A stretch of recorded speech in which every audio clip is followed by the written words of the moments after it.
Ahoy music lovers, vinyl enthusiasts, and everyone in between. I'm Isaac, this is The Blind Island, and today we're going to be coming at you with another Vinyl Spins video.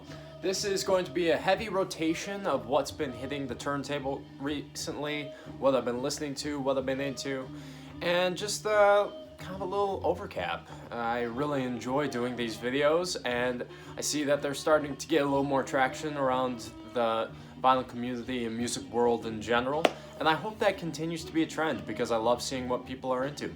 Now let's get on to what has been hitting the table. First up, we have 2018's Khruangbin Kontodo El Mundo. This was featured in my most recent finds video, and this is a fantastic, psychedelic, soulful, funky instrumental album. I really enjoy the light vocals that are in the background. The production value on this record is immaculate, and I just really enjoy the dreamy, ethereal quality that Khruangbin has to their music. This is my favorite album of theirs, and they're going to have to really hit one out of the park for it to be dethroned. If you're looking to get into something a little bit more instrumental, but you're a little afraid of potential things that are a little too out there, a little too much, this is really nice middle ground. It'll push you, but it won't make you feel like you're way out in space and listening to some really strange sounds. This is a really great album, and I highly recommend it for anybody who hasn't given it a listen already. And next, we have one of the most classic albums of all time, and that is John Coltrane's Love Supreme. This is an original mono pressing. I found this one in an antique booth for $15, and I freaking love this record, and it's in my top 100 albums of all time. I find this to be a very soulful, spiritual, moving album. It's constantly listed in the top 5 jazz records of all time, as it should be. And anyone who hasn't listened to this yet, I don't know if this would be the first jazz album I would recommend to you. I'd probably go with Bill Evans' record or Dave Brubeck and Miles Davis' Kind of Blue. But this, if you're looking to kind of push yourself more towards the free jazz, avant-garde, and the spiritual realm, this is a really nice entry point. It's out there, but it's still really centered, and it's just a beautiful piece of music, an amazing record, and truly a gift from the spiritual powers that were speaking through John Coltrane at the time. Next, I have currently been reading a book that was written by John Fahey called How Bluegrass Music Destroyed My Life. It's a collection of short stories that are semi-autobiographical by him, and it really got me in the mood to start listening to his music again, so I pulled out John Fahey Volume 3, The Dance of Death and Other Plantation Favorites. I would put this still near the top of his music. They're really, before 1975, anything John Fahey did, it was just gold. This guy was transformative for primitive acoustic guitar, and everything on here is ghostly, ethereal, yet rootsy and rhythmic.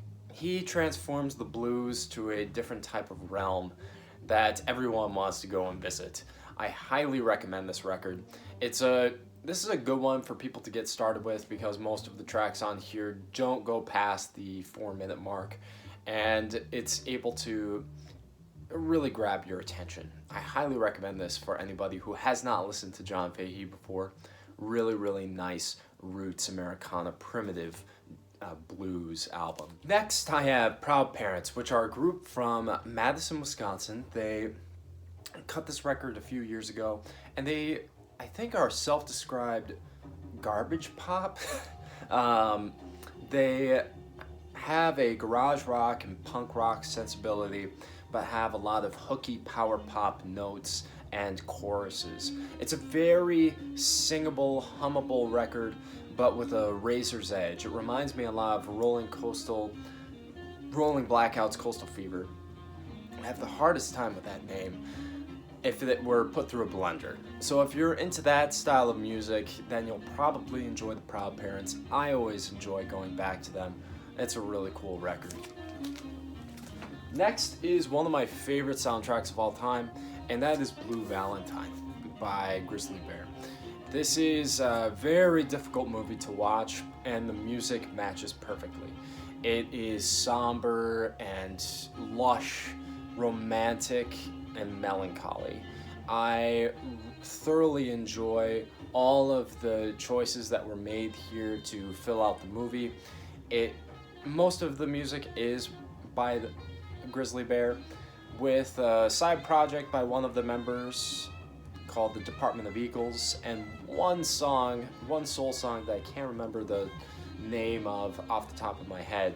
It is called You and Me. I can't remember the artist, but this is a very romantic, blue, downbeat soundtrack, and if you're looking for kind of that pastoral, folk, Baroque pop that was very popular in the late 2000s, early 2010s, this is a really nice record to pick up. I would recommend this to just about anyone who's looking to get into that style of music. Really great soundtrack. Next, I have Billy Cobham, Total Eclipse. And to me, this is Billy Cobham's finest moment. Billy Cobham was the drummer for the Mahavishnu Orchestra, went off on his own direction to try some new things, and Spectrum is an incredible record. That was his debut album. Came out with Crosswinds shortly thereafter, but I find Total Eclipse just to have that funky edge that those two other records were kind of missing, and still has the harder aspects of fusion as well. I think it melts together everything that Billy Cobham was going for at this point, and it's also an incredibly cheap record to pick up. You can find this for about $3 to $6 most places. So highly recommended. Go pick this one up if you're looking to get into fusion music. And finally, I have Ghost Funk Orchestra, Song for Paul. This is a record again that was featured in my most recent finds, and this is just some really great psychedelic soul with some beautiful instrumental interludes. The production value on here is otherworldly. It reminds me of the albums of Isaac Hayes and Stevie Wonder, but still putting it through a contemporary lens. I think that this is so good, and anyone who is looking to kind of push themselves off into a psychedelic soul area, this is a really great place to go. So guys, that's what's been on the table lately. What did you think? What have you been listening to? Let me know in the comments below, and I hope that you guys have a great day on your own personal oasis. Cheers.